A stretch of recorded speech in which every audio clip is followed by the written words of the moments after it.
Hello, I'm Tom. I'm on response team in Waltham Forest. I've been on response for 7.5 years now. After my training, we were put onto Waltham Forest response team, so I haven't actually moved since then. And yeah, I really enjoy it. I like response because you do basically everything. You cover so many different type of calls, so you get a really good variety, and yeah, it makes the day very interesting. I'm PC Smith. I'm on 18 North in Waltham Forest. Been in the job for 4 years. I started on Mist and then I went to Safer Neighbourhoods in Leighton for about 6 months. And then I came to 18. I've been here for about 2 years now, 2.5 years. Really enjoy the job, variety of calls. Sort of bread and butter is a lot of domestic crime. That might be non-crime domestics or crime domestic, essentially. So we go to a lot of them, and we're getting a lot of robberies, phone snatchers at the moment. We also cover a lot of missing people as well. It's pretty much we get one high-risk miss per shift, don't we? Yeah, pretty much. We also probably don't realise how much time we spend off the road. Like that might be in hospitals. If we've sectioned someone, we could be in the hospital all day. So people will see, there might be a load of us out on duty, but then there's 12 abstractions, for example. There's 3 people on a crime scene, there's 2 people on a hospital guard. And suddenly what looks like a big parade room is really diminished all of a sudden. So, yeah, I think they perhaps don't know quite all the different things we actually have to cover. So we're going to a female aggressive guest at a hotel, and she stated to the staff that she will kill the staff. She's been banned from the hotel, but she's refusing to leave. She's still currently there at the moment. She hasn't left yet. We've got a description, so we'll get there and see if we can see anyone and talk to the informant. And then when you're there, you'll judge how it might read differently from what it says on the CAD to what it really is in reality. So you sort of have to keep an open mind.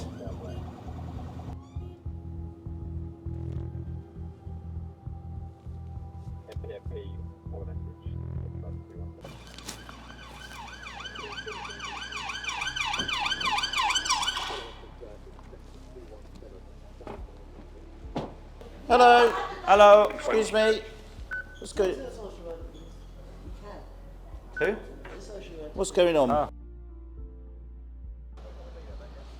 Right, all sorted. Yeah, that was a call with a female who's got mental health issues, and she's been put up by a social worker in a hotel for several weeks. She's been evicted, but she was kicking off. She didn't want to leave. Social workers basically arranged for her to go to another hotel, which we've assisted with. So we'll put on a report that goes to safeguarding, goes to social worker, and they're much happier now that that she's left. So I think all parties are happy. We try and do as many visible patrols as we can in and around call taking, because obviously we're a response team. We have to pick up the calls that come out through the 999 system, but between those times, we do try and be as proactive as possible. And also, if we go to a call and there's antisocial behaviour, we'll go to that call. They might have gone. We'll put an intel report on. That will get flagged to the neighbourhood team, or we drop them an email, say to the ward officers, look, the residents are concerned because that many people are smoking drugs or loitering, and then they will try and put some more of their patrols out and just try and get on top of it.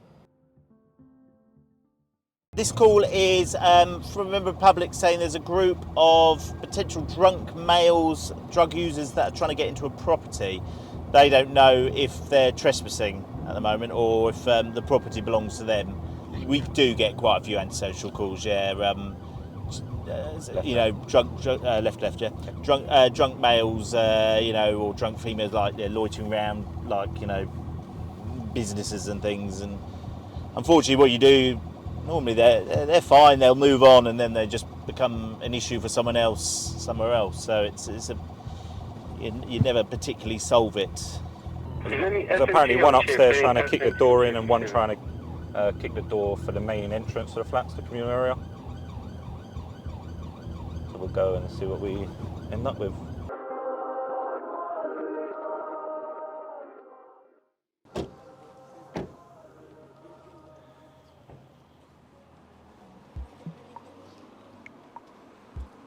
Did you call? Ah. That's all right.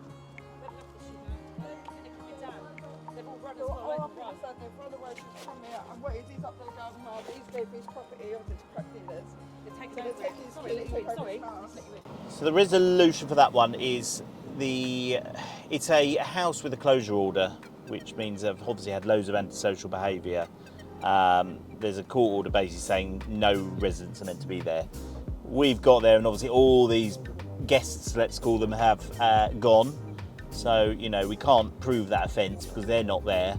The male is quite vulnerable, so he's at risk of cuckooing, essentially, where people use their flat for drug taking and general antisocial behaviour.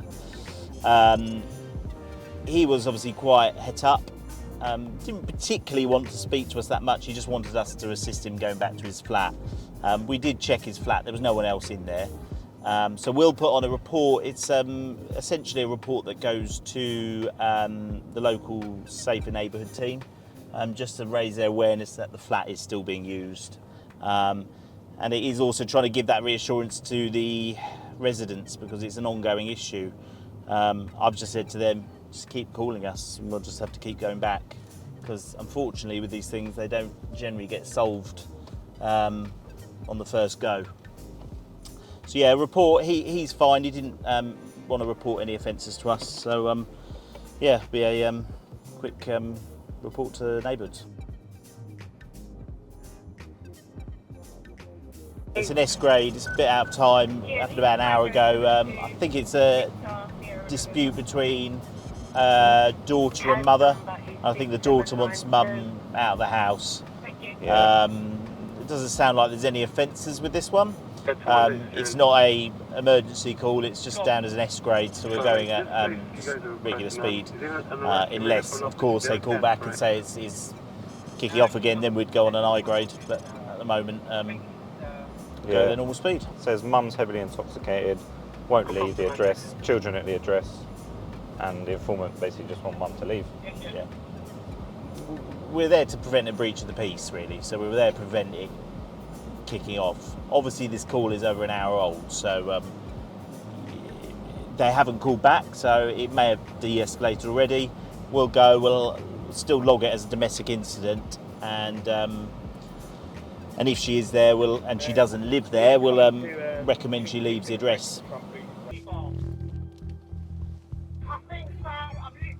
I don't know the road.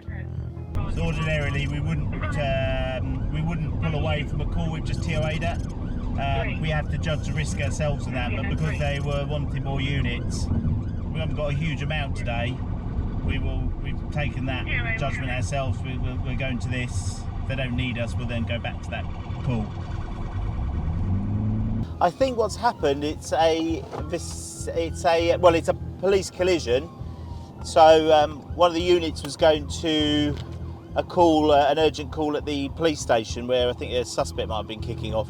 And then what's happened, I think a car's pulled out and he's hit the vehicle, and I think the driver of the other car has some injuries.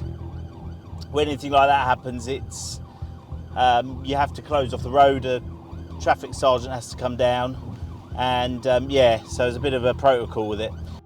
Late turns are always very busy. I think it is our busiest shift. You try and squeeze food in, so we've obviously had a bit of food. That can be rare. Sometimes you just don't really have time. But it's been pretty relentless. And one call can come out for one thing, and then once you've dealt with that, another call can come out. It could be the total opposite, and you've got to kind of change your, say, ways. So you could go with you can have a foot chase where your adrenaline's pumping like through the roof, and then you can go to like sudden death where it's like the family's worst moment, and you have to kind of change the ways you are. Do you understand what I mean? Especially with, like Ben said, with death, you'll go and do a death message. You're about to tell someone one of the worst things that they've ever heard, and you've got to be sensitive, and you've got to be methodical. You've got to give the facts, but you've also got to give them the time, and not just be a police officer, be another person telling them that, telling that information.